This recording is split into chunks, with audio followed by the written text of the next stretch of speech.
오늘 묵상할 말씀은 5월 30일 주일 창세기 50장 15절부터 26절까지의 말씀입니다. 아버지 야곱이 세상을 떠난 직후 그 17년 동안이나 억눌려 있던 요셉의 형들의 공포가 마침내 수면 위로 폭발하는 아주 긴장감 넘치는 상황으로 오늘의 본문이 시작됩니다. 네, 맞습니다.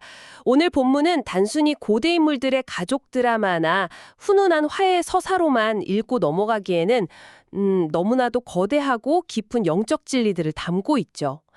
인간의 영혼을 갉아먹는 죄책감, 그리고 악의적인 의도조차 완벽한 선으로 뒤집어 버리시는 하나님의 주권적 섭리, 또 세상 성공의 정점에서도 결코 잃어버리지 말아야 할 참된 본향을 향한 소망까지 아주 정교하게 얽혀있는 말씀입니다. 그렇죠.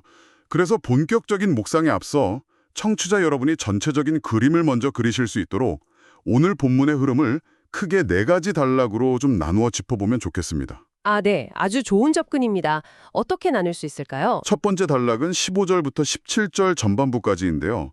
아버지의 장례를 치른 후 극심한 두려움에 사로잡힌 형들이 죽은 아버지의 유언을 핑계로 요셉에게 사람을 보내 간접적인 사죄를 시도하는 장면입니다.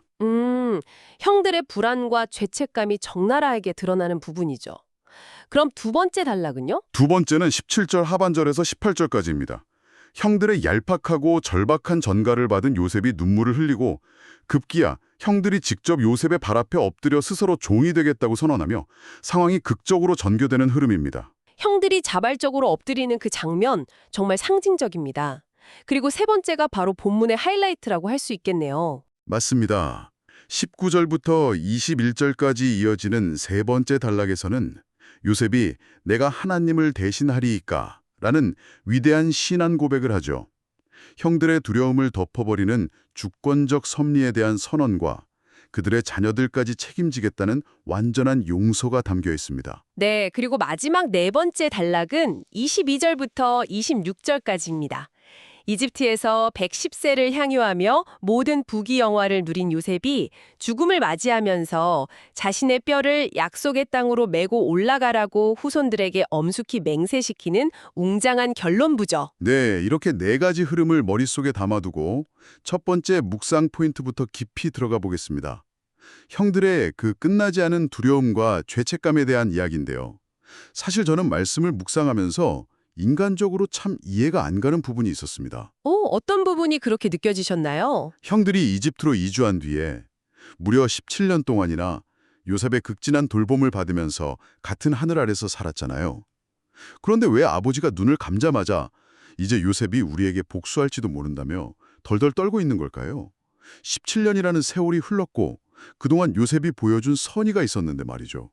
정말 날카로운 질문입니다.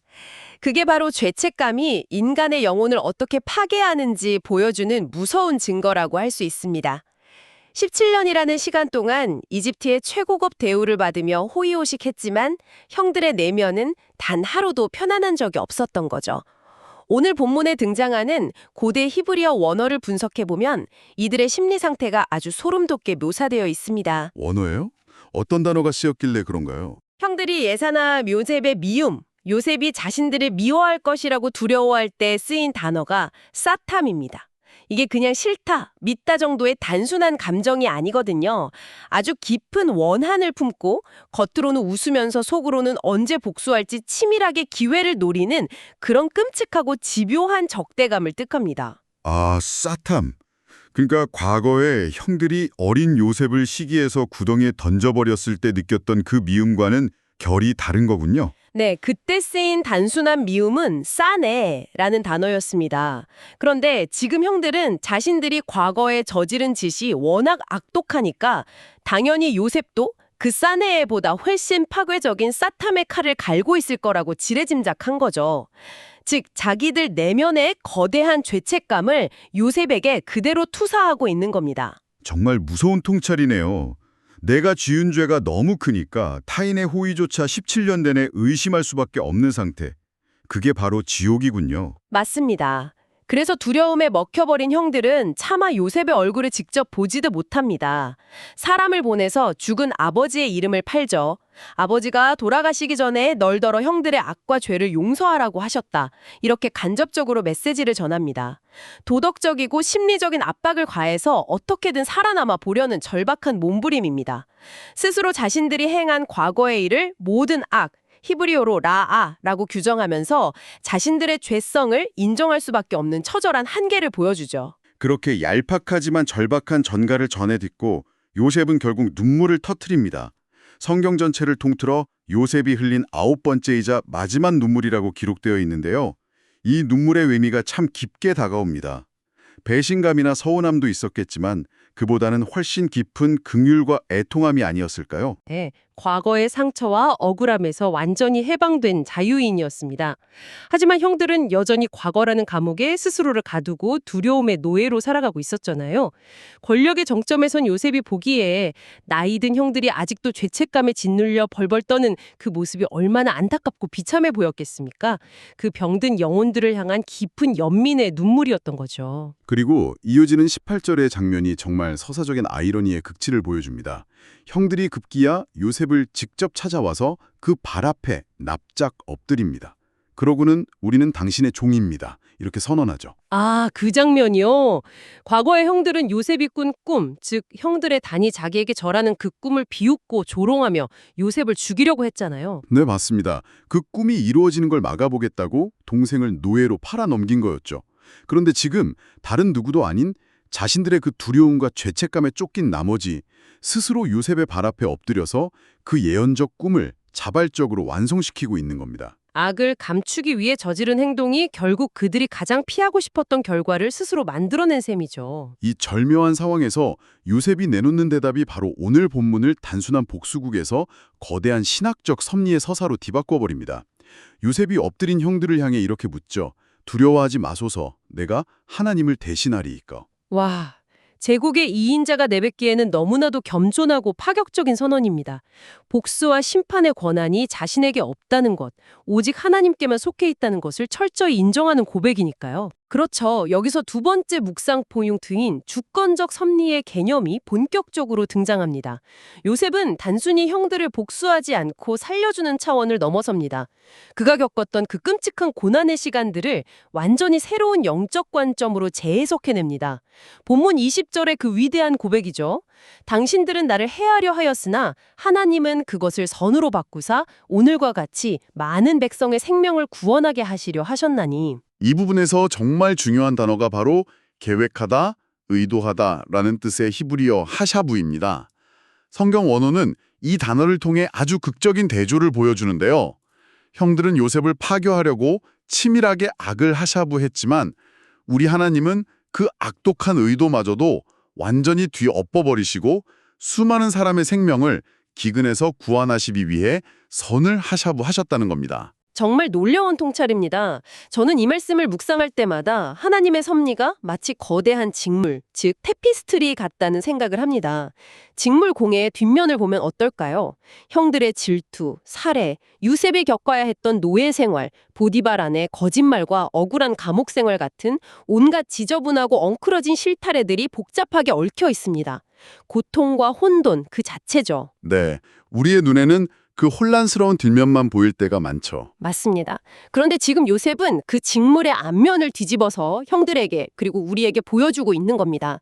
그 더럽고 엉클어진 실타래들을 하나님께서 친히 엮으셔서 수많은 사람의 생명 구원이라는 완벽하고도 눈부신 명작으로 짜내셨다는 사실을 선언하는 것이죠. 정말 탁월하고 은혜로운 비유입니다. 요셉에게 바로 그 직물의 앞면을 볼 줄 아는 영적인 시야가 있었기 때문에 형들을 향한 진정한 용서가 가능했던 겁니다. 이건 시간이 약이다 하시기에 자연스러운 감정적 망각이 아니죠. 내 인생을 완전히 망가뜨린 것 같았던 그 억울하고 비참한 고통의 시간들조차 세상을 구원하시려는 하나님의 거대한 마스터 플랜의 일부였다는 것을 영적으로 철저히 수용한 결과입니다. 그러니까 형들의 악행 자체를 정당화하는 것이 아니라 인간의 끔찍한 악마저도 뛰어넘어 선으로 완성하시는 하나님의 거대한 시스템을 신뢰한 것이군요. 그런 흔들림 없는 확신이 있었기에 요셉은 두려워 떠는 형들을 향해 당신들과 당신들의 자녀들까지 내가 책임지겠습니다. 라며 간곡히 위로할 수 있었습니다. 두려움과 원한의 굴레를 영적으로 완전히 끊어낸 진정한 승리자의 모습입니다. 네, 그렇습니다. 그리고 이제 본문의 마지막 단락 세 번째 묵상 포인트로 넘어가 볼 텐데요. 이 마지막 대목은 현대를 살아가는 우리의 세속적인 가치관을 아주 강력하게 뒤흔드는 메시지를 던집니다. 요셉의 임종 장면 말씀이시죠? 저도 이 부분을 묵상하면서 참 많은 찔림을 받았습니다. 22절 이하를 보면 요셉이 110세를 향유하고 3대 자손을 봅니다. 당시 고대 이집트 문화권에서 평균 수명이 고작 40에서 50세 정도에 불과했잖아요. 네, 당시 110세라는 수명은 단순히 물리적으로 오래 살았다는 것을 넘어섭니다. 이집트 문화에서 신들의 특별한 은총을 받아 한 인간이 누릴 수 있는 가장 이상적이고 완전한 축복의 수명을 상징하는 숫자였습니다. 즉, 이집트 제국 안에서 도달할 수 있는 가장 극적인 성공과 영광의 정점에 서 있었다는 뜻이죠. 그런데 바로 그게 놀라운 포인트입니다. 요셉은 이집트의 사실상 최고 통치자였습니다. 마음만 먹으면 피라미드나 왕가의 계곡 같은 최고급 무덤에 묻혀서 영원히 칭송받으며 화려한 사후세계를 보장받을 수 있었습니다. 그런데 임종의 순간에 그가 남긴 유언을 보십시오. 이집트에서의 찬란한 업적이나 영광에 대해서는 단 한마디도 하지 않습니다. 맞습니다. 오히려 형제와 후손들을 모아놓고 아주 엄숙하게 맹세를 시키죠. 하나님이 반드시 당신들을 돌보실 것이니 당신들은 내 해골을 메고 이 땅에서 올라가라. 세상 성공의 피라미드 꼭대기에서 그 모든 화려함을 거절하고 수백 킬로미터 떨어진 고향 가나안 땅의 흙을 고집한 겁니다. 요셉이 자신의 인생 마지막 순간에 진정으로 붙들었던 가치가 무엇인지 선명하게 드러나는 대목입니다. 그를 지탱해 준 것은 당대의 압도적인 권력도 이집트의 안락함도 아니었습니다. 오직 눈에 보이지 않는 하나님의 언약이었죠. 그가 반드시 돌보실 것이다 라고 할 때 쓰인 원어 파카드는 누군가가 책임있게 개입하여 친밀하게 찾아오신다는 뜻을 가집니다. 아, 파카드. 그러니까 내가 만들어 놓은 이 거대한 제국의 시스템이 너희를 지켜줄 것이라고 말하는 게 아니네요. 요셉이라는 거대한 보호막이 사라져도 우리의 궁극적인 보호자이신 하나님께서 반드시 너희를 찾아오실 거라는 확고한 믿음의 선언입니다. 그렇습니다. 눈앞의 눈부신 문명과 현실의 안락함에 취해 이집트에 안주하지 말고 먼 훗날 성취될 하나님의 약속을 바라보라는 아주 묵직한 메시지를 자신의 유고를 담보로 남긴 것이죠. 자신의 뼈를 약속의 땅으로 메고 올라가라, 히브리어로 알라하라고 맹세시키면서요. 그래서 이 창세기의 마지막 구절이 영적으로나 문학적으로 기가 막힌 장치가 됩니다. 26절의 마지막을 보면 요셉이 110세의 죽음에 그들이 그의 몸에 향재료를 넣고 애굽에서 입관하였더라 이렇게 끝을 맺습니다. 이집트식으로 향 처리를 해서 관에 넣었다는 것인데 목사님, 그 관을 뜻하는 원어에도 아주 깊은 신학적 의미가 담겨 있죠. 네, 아주 중요한 포인트입니다. 여기서 관으로 번역된 히브리어 단어가 아론인데요. 놀랍게도 이 아론이라는 단어는 수백 년 뒤 모세와 이스라엘 백성이 출애굽하여 광야를 떠돌 때 하나님의 임재를 상징하며 메고 다녔던 성물, 바로 법궤, 즉 언약궤를 지칭할 때 쓰이는 단어와 동일합니다. 아, 그 요셉의 시신이 담긴 관이 단순한 나무 상자가 아니었군요. 요셉이 죽고 난 뒤 후손들이 이집트의 노예로 전락해서 고통받는 400년의 길고 어두운 시간 동안 그 관은 단순한 무덤이 아니라 우리는 이곳 이집트에서 끝날 존재들이 아니다. 언젠가 하나님이 파카드 하셔서 약속의 땅으로 돌아갈 것이다 라는 것을 끊임없이 상기시키는 시각적인 증거물, 즉 소망의 언약궤 역할을 한 거네요. 정확합니다.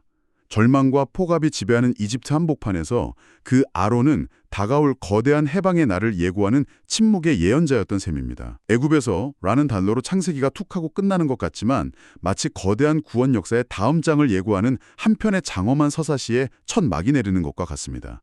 언젠가 하나님의 때가 되면 저 관이 거대한 해방의 바람을 타고 약속의 땅으로 들려 올라갈 것이라는 출애굽기의 장대한 서막을 열고 있는 것이죠. 참으로 가슴이 벅차오르는 말씀입니다. 역사는 결국 그 약속이 사실이었음을 증명하죠. 출애굽기를 보면 모세가 이스라엘 백성을 이끌고 나갈 때 잊지 않고 요셉의 유골을 챙겨서 나옵니다. 그리고 훗날 여호수아 시대에 마침내 그 유골이 가나안 땅 세겜에 묻힘으로써 요셉이 남긴 이 위대한 맹세는 완벽하게 성취됩니다. 제국의 영광과 피라미드는 모래 속에 묻혔지만 하나님의 약속은 시대를 관통하며 살아남아 결국 이루어진 겁니다. 오늘 청취자 여러분과 함께 깊이 펼친 놀라운 고대 텍스트가 오늘날 우리에게 던지는 메시지가 너무나 분명합니다.